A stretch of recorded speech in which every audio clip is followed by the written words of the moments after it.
The Meepo V3 is so good, I bought two.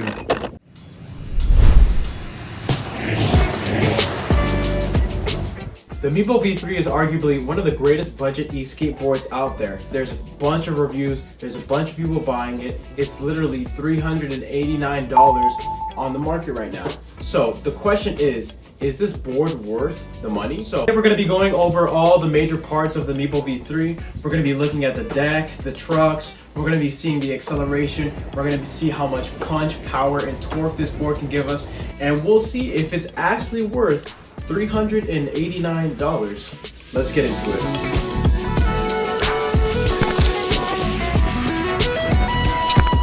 One of the best parts about the Meepo V3 is the acceleration. You have so much power, punch, and torque with this thing. Let me say, I'm on the road, I'm going 10 miles per hour, and I punch it, I go to 20 miles per hour instantly. This board is an absolute beast. I've tried the Backfire G2, I've tried a DIY e-board, I've tried the AE board AF.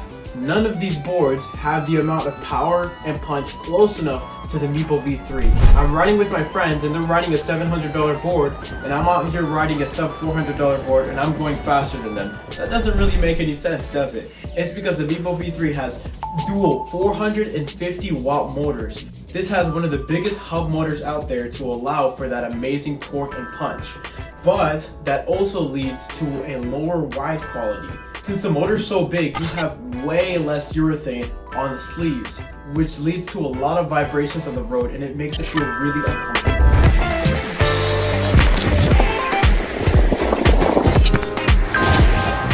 Now let's talk about the top speed. The top speed of the Meepo V3 for me is 32 miles an hour. I don't like to ride that fast because there's really high risk for accidents. If you hit any bump or crack going at that speed, it will amplify it by 10%. The fact that I can even hit 30 miles an hour on a little dinky longboard that costs $400 is pretty impressive to me. And the remote tells you how fast you're going, which is pretty awesome. Just make sure that you have the harder orange bushings on the back if you're going more than 30 miles per hour or even more than 25 miles per hour, because you will experience speed wobbles without these. I personally use the 98 bushings on the front for a more carby feel, and I put the 108 bushings on the back so that I have the added stability. The braking on the Meepo V3 is actually super strong. Compared to all the other boards that I've tried, this braking is way more powerful than I personally like. I like to have the braking modes on medium. If I go high or pro mode, that's just way too much braking power for me, and the board actually slides out. That's probably due to my lower weight. For heavier riders, this is actually better because you have more braking power and you can stop literally on a dime. But if you're a lighter rider like me, you might want to lower the setting to about low or high, so that way if you ever get into a sticky situation where you have to brake immediately fast without thinking, the board won't slide out.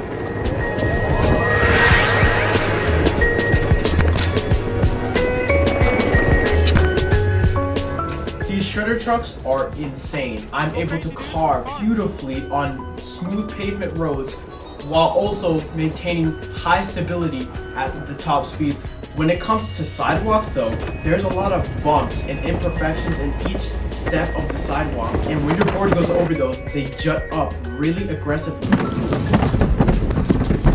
I don't like the feeling of going on the sidewalk, that's why I mainly use the roads, but obviously when there's a lot of cars on the road, you're going to have to use the sidewalk. What's even worse than the sidewalk is imperfect roads, like this video right here. As you can see, the wheels are jittering up and down very aggressively and very uncomfortably. Riding on these roads for an extended period of time literally turn your feet into jello. That's why I highly recommend at least upgrading to the 100mm wheels on your back motors. One, it gives you more protection for the motors, and two, it gives you a better ride feel. But that is at the cost of torque and range. When you're buying your first board, just make sure that you survey the sidewalks, make sure that you look at the roads, whether you need AT wheels, maybe cloud wheels, or if you can stick with the regular street wheels. Make sure that you see the quality of the terrain around you so that when you're buying your board, that will highly influence your decision.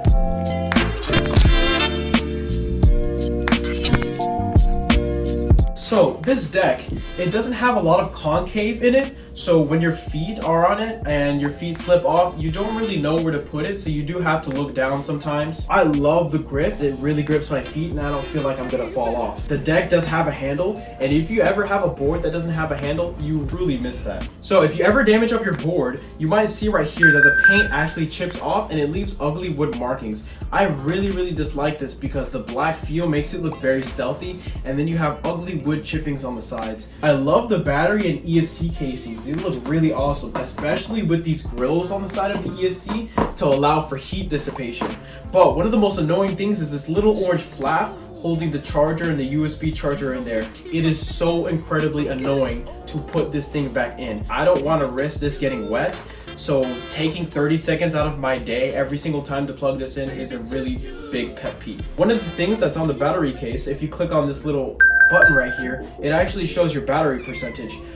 This, on the other hand, is not very accurate. Let's say that the percent is displaying 50%. Actually, your battery has about 25 to 30% left. I've had these 100mm wheels for about 2-3 months now. I do ride pretty aggressively, but there's a bunch of chunks coming out of the wheel. This doesn't hinder ride performance. This just makes the wheels look really nasty. That's mainly a factor due to how squishy they are, because they are 78A squishiness. These shredder trucks are very durable, and it doesn't look like they're going to bend, break, or crack anytime soon. I really do like this braided cable coming from the ESC to the motors, so you know that's not going to be nicked or snagged on anything. So let's talk about water resistance. I have ridden this board in the rain multiple times. You do not want to ride this in really deep puddles. Just know that the foam on the ESC casing and all the battery casing is not exactly waterproof, as water does get into this foam and seep inside the casings.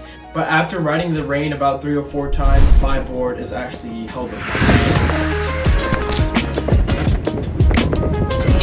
Alright guys, so that concludes my review of the Meepo V3. I can confidently say that there's no board better under $400 than the Meepo V3. With the acceleration, the torque, the deck, the motors, the trucks, everything combined into a nice, great package, I think that this is the best deal for under $400. Alright, thank you guys for watching my video. I'd appreciate it if you left a like, only if you liked it, and subscribe if you want to see more content. In my next video, I'm going to be doing a comprehensive brake test using the Meepo V3 and one of my friend's drones, so stay tuned for that. Alright, peace out my dudes.